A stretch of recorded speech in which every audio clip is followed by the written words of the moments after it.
Hi guys, welcome back to Dialogue, the dialogue on analog music reproduction. In this episode, we're going to take a look at something actually annoying. Something that, in some cases, I think most of us have experienced. At least once, I think. It did happen in our listening sessions, or even out and about listening to some gigs or concerts or whatever it is. Want to know more about it? Let's take a look.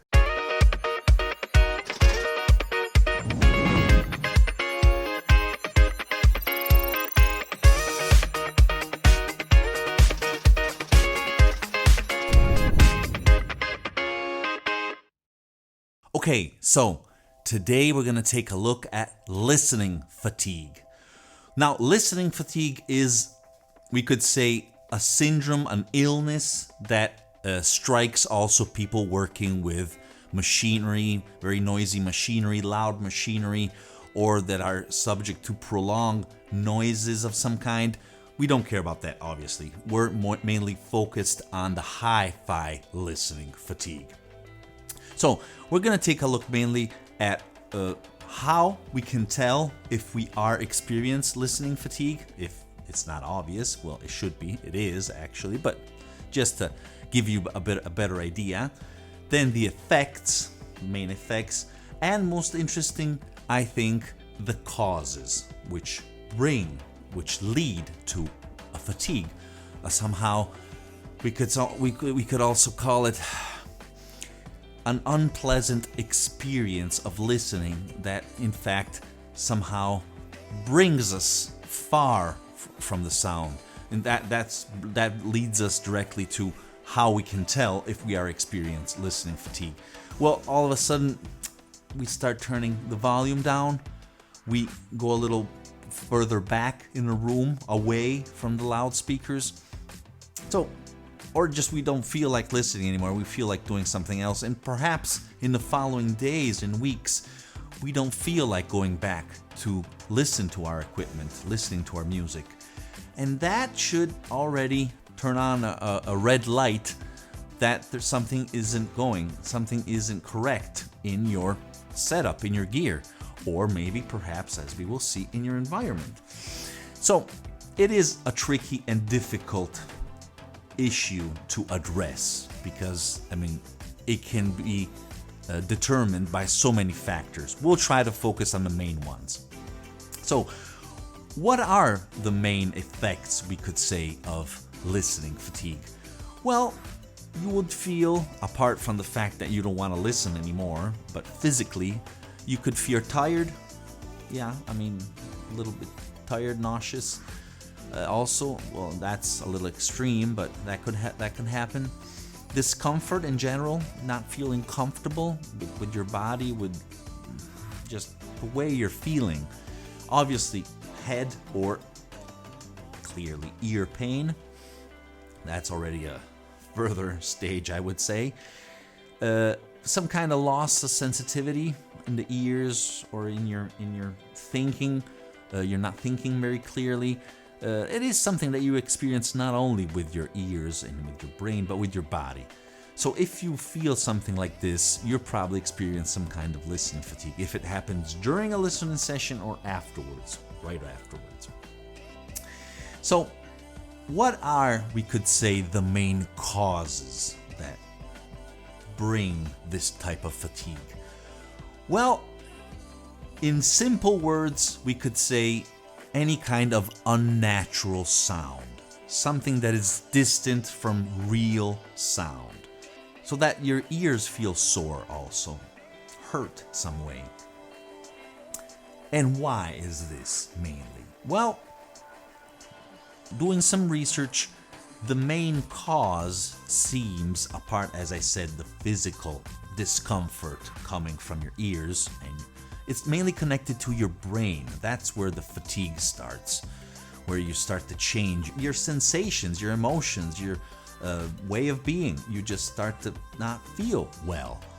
And I'm trying to put as much adjectives or sensations as possible in order to give you a full palette, all the colors of how listening fatigue is manifested. In any case, what is happening? Well, mainly it seems that it is the brain intense activity due to this unnatural sound, which is trying to compensate, to adjust. And that is, it's doing it constantly. Obviously, we're not perfectly aware about this, but it's happening, it's taking place. In fact, a lot of people that don't hear well, that their listening in general is very low, it's not that good, do experience fatigue in general in their life, just listening to people, listening to watching a movie, going around, because their brain is in constant activity, trying to compensate, trying to make something out of what's reaching the brain, because it isn't how it should be. That's what I mean by unnatural. Something that is not how it should be, how it is in nature. And that already triggers all these mechanisms in our mind, in our brain, that bring listening fatigue. Okay, so we've lingered enough on this. Let's try to understand what are the main causes. As I said, somehow unleash this problem. Okay, so number one, prolonged exposure. Obviously, I mean, if you're sitting there or going to a concert for hours and hours, obviously you're going to have not only listening fatigue, but physical fatigue at that point. But even the sound waves will really just leave you drained out. So that's surely one point.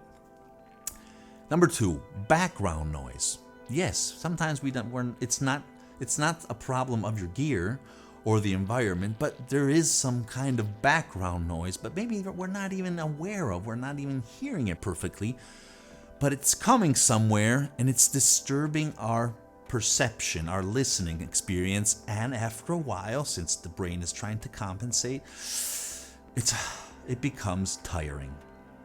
So that's already something else to keep in mind. Number three, another obvious point, I would say, but high volume. If the volume is too high, after a while, you're going to start to experience some fatigue in your home theater or hi-fi system, and obviously out and about. I mean, it's not something merely tied to your gear, obviously. Okay. Apart from this, another important point is distortion, mainly of the high and low frequencies. Yes, this is one of the main points, I would say. Because if your loudspeakers, if your amplifier, if some part of your sources or preamplifier or whatever is introducing distortion, it's again changing the sound. It isn't natural anymore. It is maybe too harsh in the higher frequencies, or it's producing very, very low, maybe sometimes booming, it's distorting, booming low frequencies. You're gonna feel discomfort. I mean, it is used also in torture, these certain frequencies, extreme high frequencies and extreme low frequencies, possibly at high volumes, so you can perceive them even more. So that can really trigger immediately this fatigue. So be careful. I mean, if you're experiencing fatigue after just a normal session, maybe you have to control that everything is set well, because you may have some faulty part of equipment. Okay, let's proceed. Point number 5. Ultrasound itself can bring listening fatigue. If there is an emphasis, or if there is a prolonged exposure, or obviously we already said distortion, so we're not going to include that, of the very high frequencies or the very low frequencies, that can also bring, after a while, fatigue. Or you just don't want to listen anymore to that music, because fatigue kicks in after a while. But in the beginning, you're just going to feel some discomfort. It's not pleasant. And that's rather obvious, I think, to anyone who is listening. Okay, let's proceed. Point number 6. It may appear as something very generic, banal, but it is something we have to pay attention. Unbalanced reproduction of sound. Any type of unbalanced reproduction of sound, which means that the left and the right part, or if in a multi-channel, any other part coming of the sound is not perfectly balanced, it's not perfectly matched, it's not how it should be respect to the rest. So that can also, in a minor way I think, but it is present, bring some listening fatigue after a while. Let's proceed. Point number 7. Any type also of artificial sound. And I don't mean synthesizers, although some notes on that may bring listening fatigue. But any kind of unnatural sound, even some harsh electronic sound that is unwanted, maybe generated by your machines, by your gear, which obviously falls in the category of noise and distortion, but also any kind of wanted sound in a record or something like that. If it's intense, if it's prolonged, after a while, you're gonna feel tired, unfortunately. So be careful what you're listening to. Let's proceed. Okay, point number 8. This is a tricky one, but very important. Your listening environment.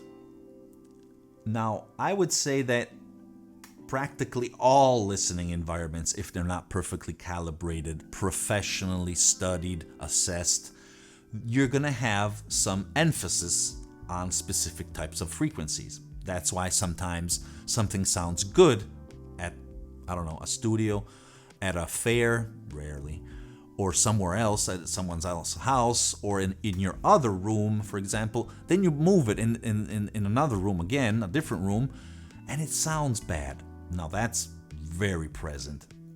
So we're not talking about that. We're talking mainly of something more subtle. An emphasis of a band, a range, or a specific type of frequency in the lower, in the mid, or in the high range. It can be in all of these due to how your environment is structured. And that again, after a while, you're not going to feel pleased from what you're listening. I mean, you want to stay away from your system. You want to do something else. So as you can see, there's so many aspects, unfortunately, you have to bear in mind that could influence, and maybe some are synergetic. I mean, they could work together, some of all these causes, increasing that problem and bringing even more fatigue. Let's proceed. Okay, last point, 9.9, very simple. If you have a difference in the loudspeaker positioning, sometimes if it's not perfectly balanced with the environment, that can also bring fatigue. And the same you could say on the headphones, if they have different volumes also, speakers and headphones. So be careful also of that. That could also bring the distance, which means the power, the emission of sound, the quantity of air moved, is if it's different, hence the volume will be different. And even the details of the sound will reach you in a different way. That's also going to bring a little bit of fatigue. And I mean, the list goes on and on. These are, I think, the main ones. If you have other suggestions to add to this list, please write them down here in the comments so we all can pay attention to these problems. Okay, guys, thank you for watching this short video. And remember, music is born analog. Ciao, belli! Well, guys, if you're enjoying my videos and you're enjoying my channel, please consider to subscribe by clicking the black and white logo here below. Also, don't forget to click the notification bell so you'll never miss an episode and you will become a true member of the analog community.